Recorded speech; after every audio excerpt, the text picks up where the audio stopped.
Friends, we got a very interesting topic that I want to talk about, which is building a profitable option trading system.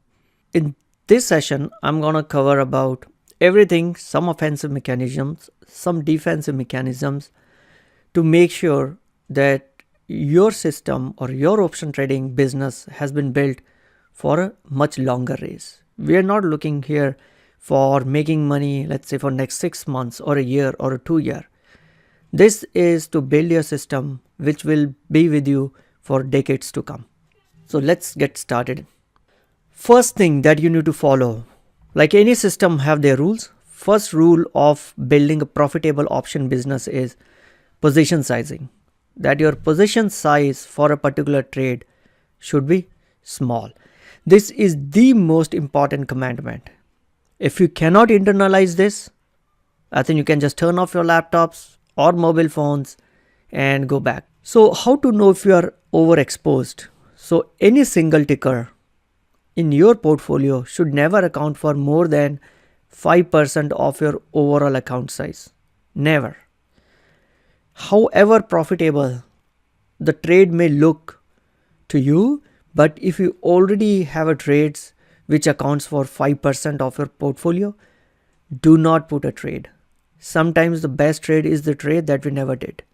And that would be one case. If you already have enough trade on that ticker, there's no need to add another one. In options trading, you can go wrong in many other things. We'll look into the other rules, other systems also, but you can go wrong in many of those. But if you still follow this one, you will survive to fight another day. Okay, very important, small position size. Next one, increase the number of trades. I had many friends, and I'm still friends with them, who started options trading, tried it for 2 months, didn't make money and gave up. They say, oh, the system don't work. What those people missed out was it's a game of probability. And for probability to play out, you need a large sample size. For example, all of us know that if you have a coin, you flip a coin, the probability of head or a tail is 50-50. But does that mean then if you flip a coin for 10 times, you will get head 5 times? No, hell no. You might get head only 3 times and 7 times might end up in tails. Does that mean that the probability is not correct? No, you just haven't flipped the coin enough. So as you keep on flipping the coin, and you will see as you increase your occurrences, the probabilities or the number of times the head will appear will get closer and closer to 50%. In option trading, it's the math behind it is the probability, and for probability to play out, you need to increase the occurrences of your trades. So that means you have to increase your trade frequency. Few ways to do it. One of them is instead of putting all your 5% in a single trade for a ticker, ladder into the trade. Do just one contract. Don't do all the 5 contracts in single trade. Do one contract now. Let the stock move. Maybe ladder into another one. Do another contract a week later. Do another contract a week later. This is how you also increase your trade frequency while keeping your allocation or your staying within the minimum size requirements. So you have to increase your trade frequency. Like I said, 50% probability of profit doesn't mean that 5 out of 10 will be head. Similarly, when you're placing a high probability trades with 70% probability of success, that doesn't mean that first 7 trades out of 10 will be successful. That's just a wrong expectation. Next one, that the success is determined at the trade entry. So when you're entering your trade, make sure you're very careful, because in option selling, your maximum profit is determined by the amount of premium that you are taken. After that, it's just a management. So your success is already determined when you enter the trade. So what should you do? You should only make high probability trades. Don't go after lottery tickets. What do I mean by that? Lottery ticket means you may have a chance to make 200%, but with 10% probability. That's just lottery ticket. Make a high probability trades even though the dollar number of a profit is less. Also, when you're looking at an IV, you should scale up your trade if the implied volatility on the ticker is high, and you should scale down your trade if the IV is low. Remember, overstated IV is the R advantage in the game. So when an IV is high, you should scale up your trade. If an IV is low, you should scale down. Next rule in our system is you should take your winners off the table and you should manage losers. This may sound a little counterintuitive to some of you who are coming purely from a stock world. But when you're doing option selling, it is important that you take your winners off and then you should recycle the capital. For every type of option strategy, we follow a set profit target. And once your trade reaches that profit target, it is important to close that trade and recycle the capital and use that for another trade.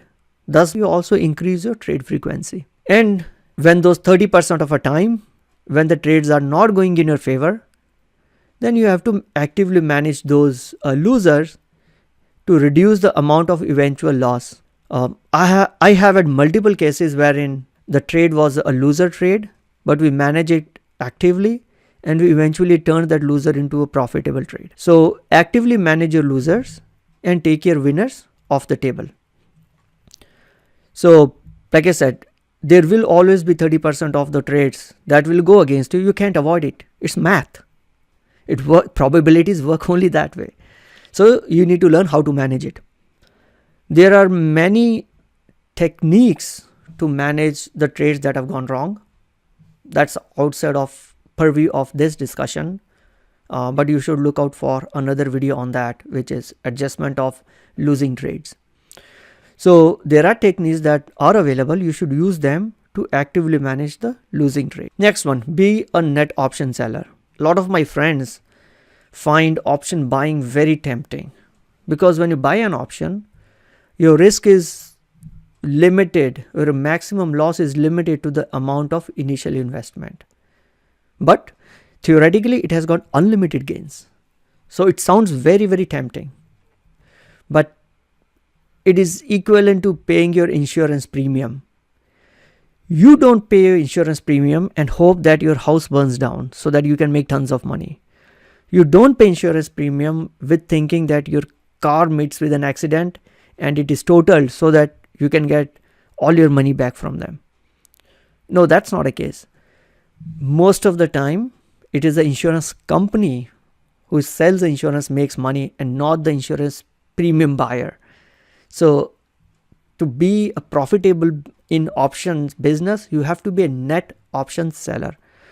Does that mean that we should never have to buy an option? No, I'm not saying that. There are some strategies where you have to buy an option because you want to reduce the amount of the maximum loss. So, which is okay. But you should be a net option seller because the long-term wealth is built by selling options and taking advantage of overstated IV. Like I said, you may buy options sometimes, but net, you should be an option seller. All right. Next is duration over direction. Very difficult for someone to digest it and accept. And this comes into play when our judgment of the direction of a stock has gone wrong. So let's say I had sold a put because I was bullish on the stock and the stock, instead of going up, has tanked. So now I have a losing trade. In that case, it is much better to extend the duration of the trade and take additional credit rather than being a stubborn on direction and do nothing about it. Because when you take additional credit, you reduce your overall losses. So in the example, if your put is challenged, do not lower your put, because if you have to lower your put for the next month, you'll have to pay a debit for it. Rather than lowering your put, you should move the trade to the next expiration cycle, collect more credit so that you can reduce your eventual loss and then you should wait for market cyclicality to play. Markets are not always go in one direction. Markets don't go in one direction always. It is cyclical. So if you stay in the game, keep collecting credit so that you keep reducing your eventual loss if it has to be closed as a loss. But you may see it, and I have seen it many times, that the loser has eventually turned into winner because market came back into my profitable zone. Next one is keep a balanced portfolio. Again, this is more about your overall portfolio and not to a specific trade. First thing is around direction. By direction, I mean that you should not be overly bullish or overly bearish in your portfolio. Try to keep slightly bullish or slightly bearish tilt in your portfolio, whatever your thinking is about the market, but don't go overboard with it. Try to keep as much neutral the portfolio as it can be, because it will reduce the volatility in your portfolio value by a lot, and believe me, you'll sleep much better. Second thing is around balancing your portfolio per industry exposure. We talked in an earlier slide that you should do trades when the IV is high. But let's say IV is high right now and you've done a trade on XOP, which is oil ETF, and you have a trade on OIH, which is again an oil ETF. Do you still need to do another trade on another oil ETF? No. Even if the IV is high, looks like you got too much of an exposure into an oil and gas industry already. So there is no need to do little more trade, even if the IV is high, even if you did not have any trades on that ticker. But since you already have other trades in the same industry, don't overexpose yourself to a one particular industry. So keep a wide portfolio in which you have a wide varieties of industries. So I tend to have positions in technology sector, oil and gas, bonds, retail, communications, materials, at least 7 or 10 different type of industry sectors where I will always have the positions on. Okay. Last is a strategy. You should also have a balanced mix of strategies. So for example, if you are a bullish, don't only do naked short puts. Maybe you could do a put spreads. You could also do a slightly skewed iron condor or a skewed strangle with more bullish tint. Mix and match your strategy so that you are not overly exposed on one particular type of strategy. Okay, so that's all I meant by having a balanced portfolio. When you're looking at your portfolio, look at these three different angles. Okay, next one is, again, this is also at an overall portfolio level, which is overall portfolio allocation. So do not consume more than 50 to 60% of your overall available net liquidity in option trades. Keep a good amount of a portfolio in cash. And why?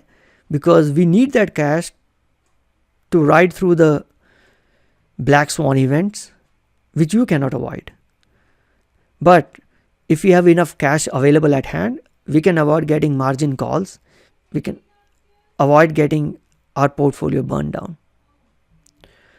So it might seem counterintuitive, especially to the folks who have purely been doing stocks, that cash just does not generate any revenue. But in case of options, remember, options is a leveraged instrument. So you need to have enough cash available, enough dry powder available, so that you can generate more returns than if you were 100% allocated. Also, if the IV is not super high right now, you should keep a cash aside so that when IV expands, you have money available to put the trades and take advantage of an overstated IV.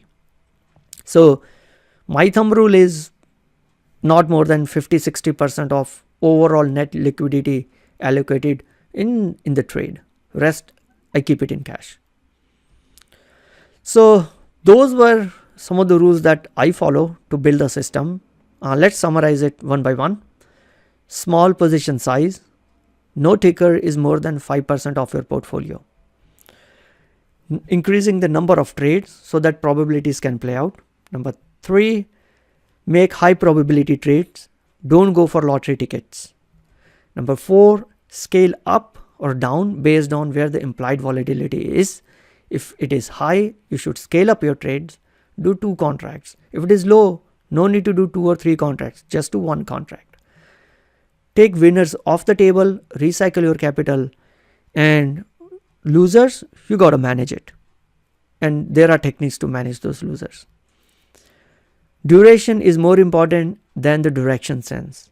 Even if you've gone wrong in predicting the direction, don't worry. Just extend your trade to the next duration. Even if the stock doesn't turn around, at least you have reduced your eventual loss.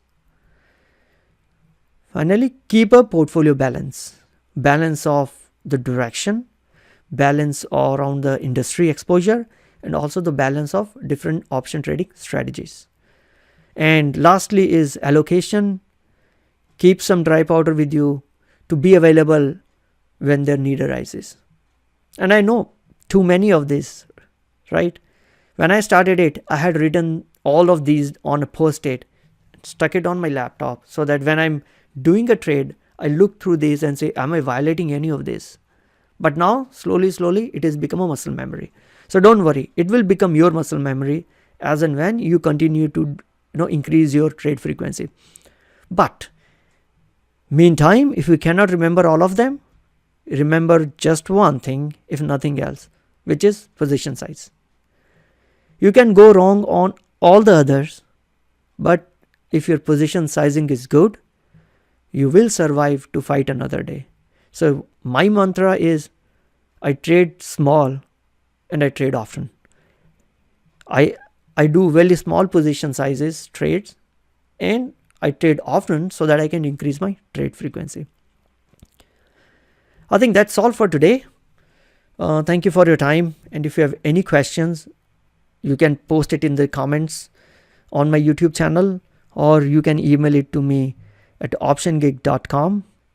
If you liked what you learned, help me spread the word, subscribe to the channel, and let me know if there are any other topics that you want me to cover, and I'll be happy to share my learnings with you. Thank you.